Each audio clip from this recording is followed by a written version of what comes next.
భగవద్గీత. ఓం నమో నారాయణాయ. హరే కృష్ణ కృష్ణ కృష్ణ హరే హరే, హరే రామ రామ రామ హరే హరే. భగవద్గీత జీవనగీత, జ్ఞానగీత. భగవద్గీత చదవండి, జ్ఞానాన్ని పెంచుకోండి, దేశాన్ని ఉద్ధరించండి. నీవేమన్నది తెలుసుకోండి. భగవద్గీత చదివి మీరు ఏం చేయాలా, ఏమి మీ కర్మ ఏమి అనే దాని గురించి మీ జ్ఞానాన్ని పెంచుకోండి. జై శ్రీకృష్ణ. 3వ అధ్యాయం 25వ శ్లోకం. సుఖాః కర్మణ్య విద్వాంసో యథా కుర్వంతి భారత కుర్వాద్ విధ్వంస్తస అసక్తశ్చి కిర్భుర్లోక సంగ్రహం. అనువాదం: పామరులు కర్మఫలములయందు ఆసక్తులై కర్మను అనుసరించునట్లు విద్వాంసుడైన వాడు సామాన్య జనులను ధర్మ మార్గమున వర్తింపజేయుటకై ఆసక్తికర హితముగా విహిత కర్మలను ఆచరింపవలెను. భాష్యము: కృష్ణ చైతన్యవంతుని మరియు కృష్ణ చైతన్యమునందు నెలకొనిన వ్యక్తిని వారి అందుండు వివిధ కోరికలను అనుసరించి వేరు పరపవచ్చును. కృష్ణ చైతన్యమున నెలకొనిన వాడు కృష్ణ చైతన్య పురోగతికి తోడ్పడినటువంటి ఎట్టి కర్మను అనుసరింపడు. భౌతిక కర్మఫలములయందు ఆసక్తులైన పామరులు చేసినట్లే కృష్ణ చైతన్యవంతుడు కూడా కర్మ చేయవచ్చును. కానీ పామరులు తమ ఇంద్రియ తృప్తి కొరకై కర్మలను ఆచరించుదురు. కృష్ణ చైతన్యవంతుడు శ్రీకృష్ణుని తృప్తి కొరకై కర్మలను ఆచరించును. కనుకనే సామాన్య జనులు ఏ విధముగా కర్మ చేయవలెనో మరియు కర్మఫలములను ఎట్లు కృష్ణ భక్తి ప్రయోజనార్థమై వినియోగింపవలెనో ఉదాహరణగా చూపుటకు కృష్ణ చైతన్యవంతుని అవసరమెంతో గలదు. 3వ అధ్యాయం 26వ శ్లోకం. న బుద్ధిభేదం జనాయేదజ్ఞానాం కర్మసగ్నినాం జోషయేత్సర్వ కర్మాణి విద్వాన్ యుక్తః సమాచారం. అనువాదం: విద్యుక్త ధర్మపు ఫలముల ఎడ ఆసక్తిని కలిగిన పామరుల మనస్సు కలత పడునట్లుగా విద్వాంసుడు వారిని కర్మ మానమని ప్రేరేపింపరాదు. అట్లు కాక అతడు భక్తి భావనతో కర్మనునరించుతూ కృష్ణ చైతన్యమునందు పురోభివృద్ధిని పొందుటకై వారిని వివిధ కర్మలయందు నిమగ్నులను చేయవలెను. వేదచ్చ సర్వైరహమేవ వేద్యః. భగవద్గీత 15:15 నందు సమస్త వైదిక కర్మలన్నింటికి చరమ ప్రయోజనమిదియే. వేదములందు తెలుపబడిన సమస్త కర్మలు యజ్ఞాచారణములు. భౌతిక కర్మలకు సంబంధించిన నిర్దేశములతో కూడి ఇతరములైన అన్ని విషయములు జీవిత పరమ గమ్యమైన శ్రీకృష్ణ భగవానుని అవగతం చేసుకొనట కొరకై ఉద్దేశింపబడి ఉన్నవి. కానీ బద్ధజీవులు ఇంద్రియ భోగముల కంటెను అన్యమైన వాటిని ఎరుగనందున అట్టి ప్రయోజనము కొరకే వేదాధ్యయనము చేయుదురు. అయినను వేదకర్మల ద్వారా నియమింపబడిన కామ్యకర్మలు మరియు ఇంద్రియ భోగములచే మానవుడు క్రమముగా కృష్ణ చైతన్య స్థితికి ఉద్ధరింపబడును. కనుకనే కృష్ణ చైతన్యవంతుడు ఇతరుల కర్మలయందు లేదా అవగాహనయందు కలతను కలిగించరాదు. అట్లు కాకుండా అతడు కర్మఫలములన్నింటినీ కృష్ణ సేవకు ఎట్లు అర్పింపవలెనో చూపుచూ కర్మలను ఆచరింపవలెను. ఇంద్రియతృప్తి కొరకై కర్మ ననురించుచు అజ్ఞానాన్ని ఏ విధముగా కర్మను ఆచరింపవలెనో వాస్తవమునకు ఆ విధముగా వర్తింపవలెనో ఏ విధముగా వర్తింపవలనో తెలుసుకొననట్లుగా కృష్ణ చైతన్యవంతుడైన విద్వాంసుడు కర్మలను ఆచరించి చూపవలెను. పురోభివృద్ధి సాధించిన వ్యక్తి ఎట్టి ఇతర వైదిక కర్మలను ననుసరింపక ప్రత్యక్షముగా భగవత్ సేవయందు నెలకొనవచ్చును. అట్టి అదృష్టవంతునికి వైదిక కర్మలను అనుసరింపవన అవసరమేదియూ లేదు. ఎందుకనగా ప్రత్యక్ష కృష్ణ చైతన్యము వలన విద్యుక్త ధర్మ నిర్వహణము ద్వారా కలుగు ఫలితములు నన్నింటినీ మానవుడు కృష్ణ చైతన్యమునందు ప్రత్యక్షముగా నెలకొనుట ద్వారా సాధింపగలుగును. 27వ శ్లోకం. ప్రకృతే క్రియమానాని గుణైః కర్మాణి సర్వశః అహంకార విమూఢాత్మా కర్తహామితి మన్యతే. అనువాదం.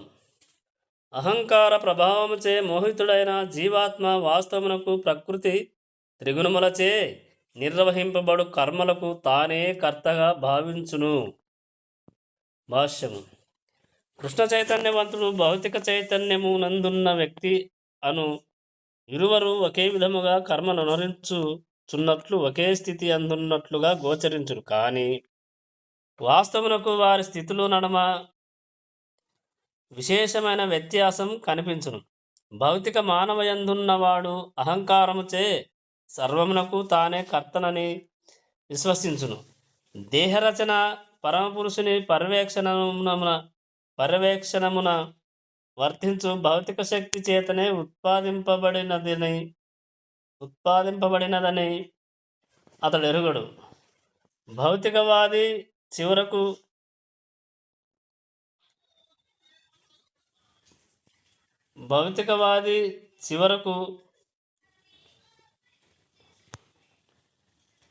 తాను శ్రీకృష్ణుని నియంత్రణలోనే ఉన్నాననేది జ్ఞానమును కలిగి ఉండును. అహంకారము గల మానవుడు తానే స్వతంత్రముగా వర్తించుచున్నానని జీవించును. అది అతని అజ్ఞానమునకు చిహ్నము. అట్టివాడు స్థూల భౌతిక మరియు సూక్ష్మదేహములు రెండును భగవానుని ఆదేశానుసారమే ప్రకృతి చేత సృష్టింపబడినవనియు కనుకనే అతని వైదేహిక మానసిక కర్మలన్నీయు కృష్ణ చైతన్యమును కలిగి శ్రీకృష్ణ భగవానుని సేవయందు నియుక్తము కావలననియు ఎరుగడు. అజ్ఞాని ఎంతో కాలముగా తన ఇంద్రియములను ఇంద్రియ భోగ కార్యములందే దుర్వినియోగపరచి ఉన్నందున దేవాది దేవుడు హృషికేశుడు లేక భౌతిక దేహమునందు గల ఇంద్రియములకు ప్రభువని విస్మరించును. అట్టివాడు శ్రీకృష్ణునితో తనకు గల నిత్య సంబంధమును విస్మరింపజేయు అహంకారముచే తప్పక మోహితుడగును. 28వ శ్లోకం. తత్వవిత్తు మహాబాహో గుణకర్మ విభాగయోః గుణేషు వర్తంత ఇతి మత్వాన సజ్ఞతే. ఓ మహాబాహు, పరతత్వజ్ఞానము కలిగినవాడు భక్తియుక్త కర్మలకును కామ్య కర్మలకును నడుమ భేదమును పూర్తిగా నెరిగి ఇంద్రియములందును మరియు ఇంద్రియ భోగములందును ఆసక్తుడు గాకుండును. భాష్యము. పరతత్వము నెరిగినవాడు భౌతిక సంపర్కములో తన హేయస్థితిని గుర్తింపగలుగును. తాను దేవాది దేవుడైన శ్రీకృష్ణుని అంశనియు మరియు తన స్థితి భౌతిక జగత్తునందు ఉండరాదనియు అతడు ఎరుగును. అతడు సచ్చిదానంద స్వరూపుడైన భగవానుని అంశగా తన నిజస్థితిని గుర్తించి తాను ఎట్లు భౌతిక జీవిత భావన యందు చిక్కుకొంటినని తెలుసుకొనగలగును. వాస్తవమునకు శుద్ధ స్థితి యందు అతడు తన కర్మలనన్నింటినీ శ్రీకృష్ణ భగవానునికి భక్తియుక్త సేవగా నునరింపవలెను. కనుక అతడు కృష్ణ చైతన్య కర్మలయందు నెలకొని సమయానుగుణములు మరియు తాత్కాలికములు అయిన భౌతిక ఇంద్రియ కర్మలయందు సహజముగానే అనాసక్తుడై యుండును. అట్టివాడు తన భౌతిక బద్ధస్థితి పూర్తిగా భగవానుని ఆధీనమున ఉన్నటువంటిదని ఎరిగి ఎట్టి భౌతిక కర్మఫలము చేతను కలతనందకుండును. పైగా వాటిని అతడు భగవానుని కృపగా భావించును. బ్రహ్మము, పరమాత్మ, భగవానుడనేది మూడు తత్వములుగా పరతత్వము నెరిగినవాడు శ్రీమద్భాగవతము 1:2-11 అనుసరించి తత్వవిత్తు ఎనబడును. ఎందుకనగా దేవాది దేవుని సంబంధములో నిజస్వరూప స్థితిని కూడా అతడు పూర్తిగా ఎరిగియుండును.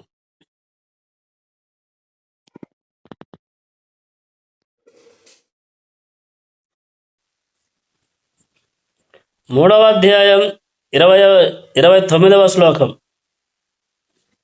ప్రకృతేర్గుణ సంమూఢాః సఘ్నంతే గుణకర్మసు తాన కృత్సన్న విధో మందాన్ కృత్స్న భిన్న విచాలయేత్. అనువాదం. భౌతిక ప్రకృతి గుణములచే మోహితులైన అజ్ఞానులు భౌతిక కర్మలయందు పూర్తిగా నిమగ్నులై ఆసక్తులై ఉందురు. కర్త యొక్క అజ్ఞాన కారణమున ఆ కర్మలు అదములైనప్పటికీ జ్ఞానవంతుడు వాటిని కలత పెట్టరాదు. అజ్ఞానులైన వ్యక్తులు స్థూల భౌతిక భావనతో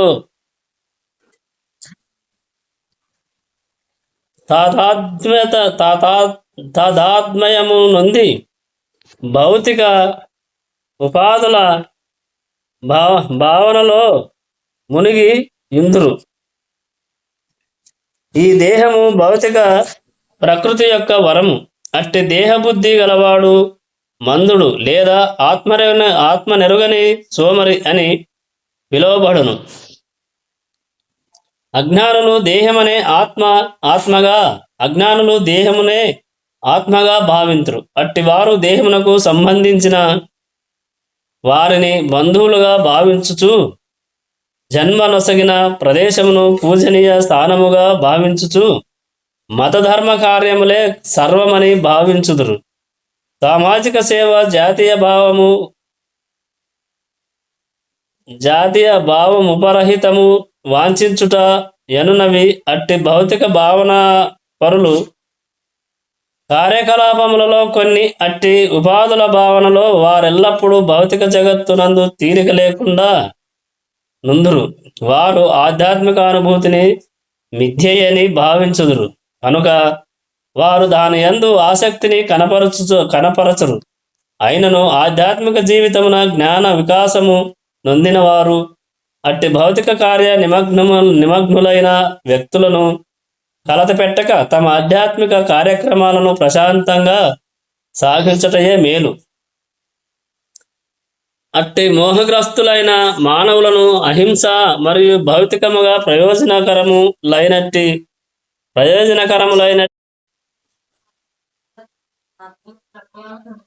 30వ శ్లోకం. మయి సర్వాణి కర్మాణి సన్యాస్యాధ్యాత్మ చేతసా నిరాశీర్నిర్మమో భూత్వా యుద్ధస్వ విగతజ్వరః. అనువాదం. అందుచే ఓ అర్జున, నన్ను గూర్చిన పరిపూర్ణ జ్ఞానము కలవాడవై ఫలాపేక్ష మరియు మమతత్వములను విడిచి నీ కర్మలనన్నింటినీ నాకు సమర్పించి అలసత్వమును వీడి యుద్ధము చేయుము. ఈ శ్లోకము భగవద్గీత యొక్క ఉద్దేశమును స్పష్టముగా తెలుపుచున్నది. సైనిక క్రమశిక్షణ వలె మానవుడు తన విద్యుక్త ధర్మమును నిర్వహించుటయందు పూర్తిగా కృష్ణ చైతన్యవంతుడై ఉండవలెనని శ్రీకృష్ణ భగవానుడు బోధిస్తున్నాడు. అట్టి ఆదేశము విషయమున అట్టి ఆదేశము విషయమును కొంత కష్టతరము కావించినను శ్రీకృష్ణునిపై ఆధారపడి కర్మలను నిర్వహింపవలెను. ఎందుకనగా అది ఏ జీవుని సహజ స్థితి. భగవానుని ఆజ్ఞలకు లోబడి ఉండుటయే జీవుని నిజస్థితి. కనుక భగవానుని సహకారము లేకుండా జీవుడు స్వయముగా స్వతంత్రునిగా ఆనందము అనుభవింపలేడు. కనుకనే సైన్యాధ్యక్షుడైనట్లుగా శ్రీకృష్ణుడు అర్జునునికి యుద్ధం చేయమని ఆజ్ఞాపించుచున్నాడు. భగవానుని సత్సంకల్పము కొరకై మానవుడు సర్వమును త్యాగము చేయుటయే కాకుండా విద్యుక్త ధర్మములను కూడా ఎటువంటి యజమానిత్వము మమకారము లేకుండా నిర్వహింపవలెను. అర్జునుడు ఇక్కడ భగవానుని ఆజ్ఞను గూర్చి చింతింపనవసరము లేదు. కేవలము అతని ఆజ్ఞను అమలు పరచుటయే అతని కర్తవ్యము. శ్రీకృష్ణ భగవానుడు సర్వాత్మలకు ఆత్మ అయినవాడు కనుక వ్యక్తిగతమైన స్వంత భావనము ఏమాత్రము లేకుండా అనగా సంపూర్ణ కృష్ణ చైతన్యవంతుడై పరమ పురుషునిపై సంపూర్ణముగా ఆధారపడిన వాడే ఆధ్యాత్మిక చేతస్కుడు అని పిలువబడును. నిరాశి అనగా కర్మఫలములను ఆశింపక ప్రభువు యొక్క ఆజ్ఞను అనుసరించి వర్తించువాడు ధనమును లెక్కించు గుమస్తా తన యజమాని కొరకు లక్షలాది రూపాయలను లెక్కింపవచ్చును. అయినను అతడు అందులోని ఒక్క పైసా పైనను కూడా యజమానిత్వమును చూపడు. ఈ జగత్తునందు ఏది కూడా ఏ ఒక్క వ్యక్తికి చెందనిది కాదనియు సర్వము భగవానునికే చెందినదనియు ప్రతి ఒక్కరూ గుర్తింపవలెను. మయి అనగా నా యందు అను పదమునకు నిజమైన అర్థమిదియే. మానవుడు అట్టి కృష్ణ చైతన్యమునందు వర్తించుతున్నప్పుడు నిజముగా తనకు దేనిపైనను ఆధిపత్యం మమతత్వం కలదని భావింపడు. అట్టి భావనయే నిర్మమత్వం. ఏదీనూ నాది కాదు అనుట అనబడును. దేహ సంబంధము వలన బంధువులను భావముతో అట్టి కఠినమైన నియమమును పాటించుటకు ఏదేని విముక్త కలిగినచో దానిని వెంటనే త్యజింపవలను. అట్లు చేసినచో మానవుడు విగతజ్వరుడు, అలసత్వం లేనివాడు కాగలడు. ప్రతి మానవుడును తన గుణము మరియు స్థితి అనుసరించి ఒక ప్రత్యేకమైన కర్మను అనుసరింపవలసి ఉండును. పైన వివరింపబడినట్లు అతడు అట్టి కర్మలనన్నింటినీ కృష్ణ చైతన్య భావముతో నిర్మింపవలెను. అది మానవుని ముక్తి మార్గమున నడిపింపగలదు. 3వ అధ్యాయం 31వ శ్లోకం. ఏ మతమిదం నిత్యమనుతిష్టంతి మానవాః శ్రద్ధావంతో నసూయంతో ముచ్యంతతేపి కర్మభిః. అనువాదం: నా ఆజ్ఞలను అనుసరించి తమ కర్మలను నిర్వహించుచు శ్రద్ధతో ఈ ఉపదేశమును అసూయ రహితులై అనుసరించువారు కామ్య కర్మ బంధముల నుండి విడివడబడుదురు. శ్రీకృష్ణ భగవానుని ఆదేశము సర్వవైదిక విజ్ఞాన సారమగుటచే ఎట్టి వాదములకు తావు లేకుండా సంపూర్ణ శాశ్వత సత్యమై ఉన్నది. వేదములు శాశ్వతములైనట్లే కృష్ణ చైతన్యమునందలి ఈ సత్యము కూడా శాశ్వతమైనది. కనుకనే మానవుడు శ్రీకృష్ణ భగవానుని పట్ల అసూయను విడిచి అతని ఆదేశములందు దృఢ విశ్వాసము కలిగి ఉండవలెను. కృష్ణుని యందు శ్రద్ధాభక్తులు లేకున్నను భగవద్గీతపై వ్యాఖ్యానములను రచించు తత్వవేత్తలెందరో గలరు. అట్టి వారెన్నడూను కామ్యకర్మ బంధము నుండి విముక్తిని పొందజాలరు. కానీ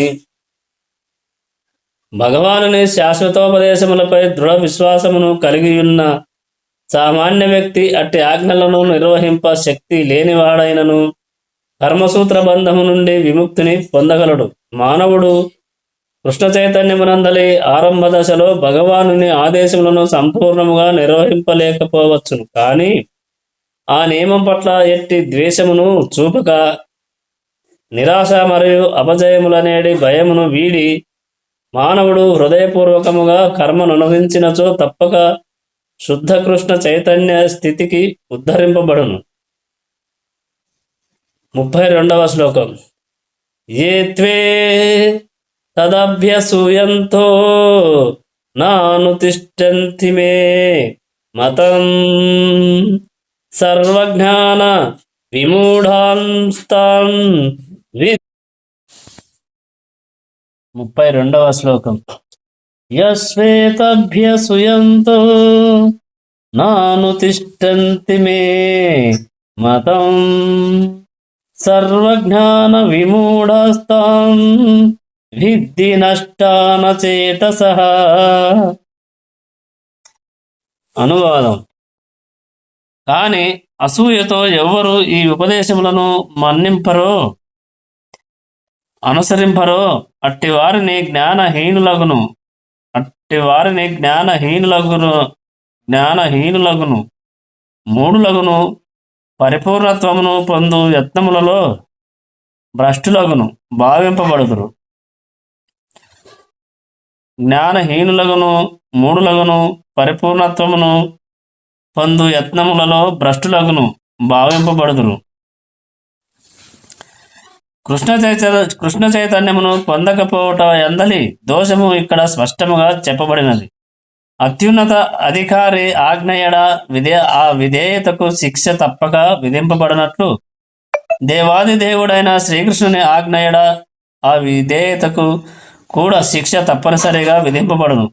అట్టి ఆ విధేయుడైన మానవుడు ఎంతటి గొప్పవాడైనను రిక్త హృదయమగుటచే తన ఆత్మను గూర్చియు పరబ్రహ్మమును పరమాత్మ దేవాది దేవుని గూర్చియు జ్ఞానరహితుడై ఉండును. కనుకనే అతడు జీవిత పరిపూర్ణత్వమును పొందుటకు అవకాశమే లేదు. 33వ శ్లోకం. సదృశ్యం చేష్టతే స్వస్యాః ప్రకృతేరజ్ఞానవానపి ప్రకృతిం యాంతి భూతాని నిగ్రహ కిం కరిష్యతి. అనువాదం. ప్రకృతి యొక్కరు త్రిగుణముల నుండి తాము పొందిన స్వభావమనే అనుసరింతురు. జ్ఞానవంతుడైన మానవుడు కూడా తన స్వభావమునకు తగినట్లు కర్మననుసరించును. అట్టి ఎడ నిగ్రహమేమి చేయగలదు. భాష్యము. 7వ అధ్యాయపు 14వ శ్లోకమున శ్రీకృష్ణ భగవానుడు నిర్ధారించి తెలిపినట్లుగా మానవుడు సంపూర్ణ కృష్ణ చైతన్యమనే ఆధ్యాత్మిక స్థితి యందు నెలకొనినదే భౌతిక ప్రకృతి త్రిగుణముల నుండి విముక్తిని పొందలేడు. కనుకనే భౌతిక భావనలో గల గొప్ప విద్యావంతుడు కూడా కేవలము సిద్ధాంత మాత్ర పరిజ్ఞానముచే ఆత్మను దేహమునకు అతీతముగా గాంచుట, మాయాబంధము నుండి విముక్తిని సాధించుట సాధ్యము కాదు. ఆధ్యాత్మిక శాస్త్రజ్ఞానమునందు పురోగతి సాధించిన వారిగా పైకి ప్రదర్శిస్తూ అంతరమున తాము జయింపలేని గుణములకు పూర్తిగా వశులై ఇండునట్టి నామమాత్ర ఆధ్యాత్మిక వాదులెందరో గలరు. మానవుడు విద్యాజ్ఞాన సంపన్నుడైనను భౌతిక ప్రకృతితో గల సుదీర్ఘ సంబంధముచే బద్ధుడయ్యుండును. మానవుడు తన భౌతిక స్థితిని అనుసరించి వివిధ కర్మలలో నెలకొని ఉన్నప్పటికీ భౌతిక బంధముల నుండి విముక్తి నొందుటకు కృష్ణ చైతన్యము తోడ్పడును. కనుకనే సంపూర్ణముగా కృష్ణ చైతన్యవంతులు కానిదే ఎవరును విద్యుక్త ధర్మములను త్యజింపరాదు. విద్యుక్త ధర్మములను హఠాత్తుగా త్యజించి నామమాత్ర యోగిగా లేదా కృత్రిమముగా ఆధ్యాత్మిక వ్యక్తిగా మారుటకు యత్నింపరాదు. మానవుడు తానున్న స్థితి అందే నిలిచి ఉత్తమ శిక్షణ ద్వారా కృష్ణ చైతన్యమును పొందుటకు యత్నించుతయే ఉత్తమమైన విధానము. ఆ విధానముగా అతడు శ్రీకృష్ణుని మాయా బంధము నుండి విడుదలను పొందగలడు. 14వ శ్లోకం. ఇంద్రియస్యేంద్రియస్యార్థే రాగద్వేషౌ వ్యవస్థితౌ తయోర్న వశమాగచ్చత్ తౌ హ్యాస్య పరిపంథినౌ. అనువాదం. ఇంద్రియములకును ఇంద్రియార్థములకును సంబంధించిన రాగద్వేషములకును నియంత్రించుటకు కొన్ని నియమములు కలవు. ఆత్మానుభూతి మార్గమున ఆ రాగద్వేషములు ఆటంకములగుటచే మానవుడు వాటికి వశము కాకూడదు. భాష్యము. సహజముగానే కృష్ణ చైతన్యవంతులు భౌతికమైన ఇంద్రియభోగముల ఎడ ఆసక్తి లేనివారై ఇందురు. కాని అట్టి చైతన్యమునందు నెలకొనని వారు స్వయం వ్యక్తులైనట్టి శాస్త్రములందు తెలుపబడిన నియమ నిబంధనలను తప్పక అనుసరింపవలసి ఉండును. అపరిమితమైన ఇంద్రియ తృప్తియే భౌతిక బంధములను కలిగించగలదు. కానీ శాస్త్రములందు తెలుపబడిన నియమ నిబంధనలను పాటించువారు ఇంద్రియార్థములచే బంధింపబడరు. ఉదాహరణకు మైథున భోగమనున్నది బద్ధజీవునకు అవసరమైనందున అట్టి సుఖానుభవము వివాహ సంబంధము ద్వారా అంగీకరింపబడుచున్నది. ఎవరును తమ భార్యతో తప్ప ఇతర స్త్రీలతో సంబంధము పెట్టుకొనరాదని శాస్త్రములు తెలుపుచున్నవి. పరస్త్రీని తల్లిగా భావింపవలెను. ఇట్టి ఆదేశములు అనేకము ఉన్నప్పటికీ మానవులు పరస్త్రీలతో సంబంధమును పొందగోరుదురు. ఇట్టి భావములను త్యజింపవలెను. లేనిచో అవి ఆత్మానుభూతి మార్గమున గొప్ప ఆటంకములు కాగలవు. భౌతిక దేహము ఉన్నంతకాలము దేహావసరములు తప్పవు. కనుక అవి నియమ నిబంధనలను అనుసరించి అనుభవించుటకు అంగీకరింపబడినవి. అయినను అట్టి నిబంధనలతో కూడిన ఆమోదములపై పూర్తిగా మనము ఆధారపడరాదు. అట్టి నియమ నిబంధనలను కూడా మనము అనాసక్తితోనే ఆచరింపవలెను. ఎందుకనగా నియమ నిబంధనలను అనుసరించి పొందబడు ఇంద్రియ తృప్తి కూడా కొన్ని మార్లు మానవుని తప్పుత్రోవను పట్టించు ప్రమాదము గలదు.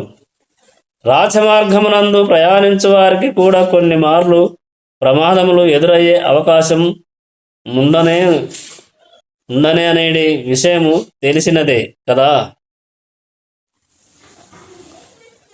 సురక్షితములైన రహదారులు చక్కగా ఎటువంటి ఆటంకములు మరియు అవరోధములు లేకుండా ఏర్పాటు చేయబడినను వాటిపై ఎట్టి ప్రమాదములు జరుగువని ఎవ్వరును హామీ ఇవ్వజాలరు. భౌతిక ప్రకృతి సంపర్కము కారణమున భోగవాంఛ అనంతకాలము నుండి వచ్చుచున్నది. కావున ఇంద్రియ భోగము నియంత్రించబడినను మానవుడు పతనమునందుటకు అవకాశము కలదు. కనుకనే నియమితమైన ఇంద్రియానుభవమును కూడా త్యజింపవలసి ఉన్నది. కృష్ణ చైతన్యమునందు ఆసక్తితో అనగా శ్రీకృష్ణుని పట్ల ప్రేమయుక్త సేవయందు నెలకొనినచో అది అన్ని విధములైన ఇంద్రియ తృప్తి కార్యముల పట్ల అనాసక్తిని కలిగించును. కనుక జీవితపు ఏ స్థితి అందును మానవుడు కృష్ణ చైతన్యమును వీడుటకు యత్నింపరాదు. సర్వ విధములైన ఇంద్రియాసక్తుల నుండి అనాసక్తి వలన కలుగు ప్రయోజనము అంత్యమున కృష్ణ చైతన్య స్థితి అందు స్థిరత్వమును పొందుటయే. 35వ శ్లోకం. శ్రేయాన్ సర్వధర్మో విగుణః పరధర్మాత్ స్వనుష్ఠితాత్ స్వధర్మే నిధనం శ్రేయః పరధర్మో భయావహః. పరధర్మమును చక్కగా నిర్వహించుట కంటే గుణరహితమైనను స్వధర్మమును ఆచరించుట ఉత్తమము. పరధర్మానుచారమును హానికరమగుటచే దానిని పాటించుట కంటెను స్వధర్మానుచరణమునందు నాశనము పొందుట అయినను ఉత్తమమైనదే. భాష్యము. ప్రతి ఒక్కరూ పరధర్మమును నిర్వహించుటకు బంధువులు సంపూర్ణ కృష్ణ చైతన్యమునందు తమ విద్యుక్త ధర్మములను నిర్వహింపవలను.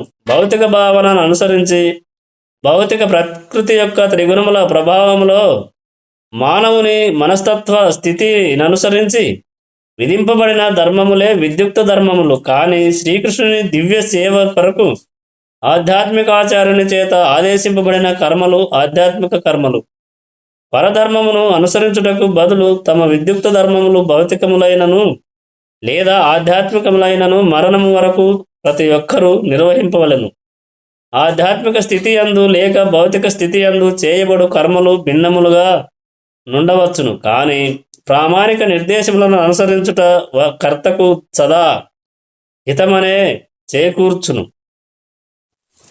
భౌతిక గుణ ప్రభావమునందున్న మానవుడు ఇతరులను అనుసరింపక తమ స్థితికి అనుగుణముగా విధింపబడిన నియమములను చక్కగా పాటింపవలెను. ఉదాహరణకు సత్వగుణమునందుండేడి బ్రాహ్మణులు అహింసాపరుడుగా నుండును. కానీ రజోగుణమునందుండేడి క్షత్రియుడు అహింసా సిద్ధాంతము అనుసరించు బ్రాహ్మణుని అనుసరించుట కంటే హింసా పద్ధతి అనుసరించుచు పరాజయమును పొందుట ఉత్తమము. ప్రతి ఒక్కరూ కూడా తమ హృదయ కల్మషమును క్రమ పద్ధతి ద్వారా శుద్ధి పరుచుకొనవలనే గాని హఠాత్తుగా కాదు. భౌతిక త్రిగుణములకు అతీతమై పూర్తిగా కృష్ణ చైతన్యమునందు నెలకొనినప్పుడు మానవుడు ప్రామాణికుడైన ఆధ్యాత్మికాచార్యుని నిర్దేశము అనుసరించి ఏదైనను లేక దేనినైనను చేయగల సమర్థుడగును. అట్టి సంపూర్ణ కృష్ణ చైతన్య స్థితి యందు క్షత్రియుడు బ్రాహ్మణునిగా, బ్రాహ్మణుడు క్షత్రియునిగా వర్తింపవచ్చును. అనగా అట్టి ఆధ్యాత్మిక స్థితి యందు భౌతిక జగత్తునకు సంబంధించిన భేదములు ఏమాత్రము వర్తింపవు. ఉదాహరణకు సహజముగానే విశ్వామిత్రుడు మొదట క్షత్రియుడైనను పిదప బ్రాహ్మణునిగా ధర్మమును ఆచరించెను. కానీ పరశురాముడు బ్రాహ్మణుడైనను పిదప క్షత్రియునిగా వర్తించెను. ఆధ్యాత్మిక స్థితి యందు నెలకొనినందునే వారు ఆ విధముగా చేయగలిగిరి. కానీ మానవుడు భౌతిక స్థితి యందున్నంత కాలము భౌతిక గుణ స్వభావములను అనుసరించి తన ధర్మములను చేయుచుండవలను. అట్లు చేయుచునే అతడు పూర్తి కృష్ణ చైతన్యమును కలిగి ఉండవలెను. 36వ శ్లోకం. అర్జున ఉవాచ అతకేన ప్రయుక్తోయం పాపం చరతి పురుషః అనిచ్ఛిన్నపి వార్హినేయ బలాధీవ నియోజితః. అనువాదం. అర్జునుడు పలికెను, ఓ వృష్ణివంశ సంజాతుడా,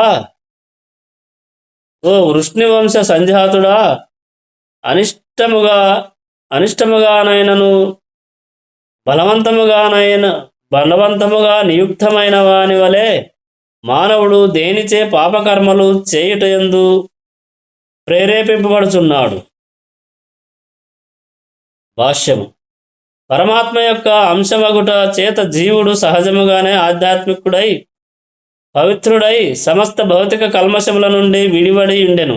కనుకనే స్వభావరీత్యా అతడు భౌతిక జగత్తునకు సంబంధించిన పాపములకు అతీతుడు. కానీ భౌతిక ప్రకృతితో సంపర్కమును కలిగి ఉన్నప్పుడు కొన్ని మార్లు ఎట్టి సంకోచము లేకుండా తన సంకల్పమునకు విరుద్ధముగా కూడా ఎన్నో రకాల పాపకార్యములను చేయుచుండును. కనుకనే అర్జునుడు విరుద్ధ స్వభావమును గూర్చి శ్రీకృష్ణుని ముందుంచిన ప్రశ్న ఆలోచనాపూరితమైనట్టిది. జీవుడు కొన్ని మార్లు పాపకార్యము చేయుట వాంఛింపకుండాను బలవంతముగా వారు అట్లు చేయుటకు ప్రేరేపింపబడుదురు. అట్టి పాపకార్యములు అంతరమందున్న పరమాత్మచే ప్రేరేపింపబడినవి కావు. తరువాతి శ్లోకమున భగవానునిచే వివరింపబడినట్లు దానికి మరో కారణము గలదు.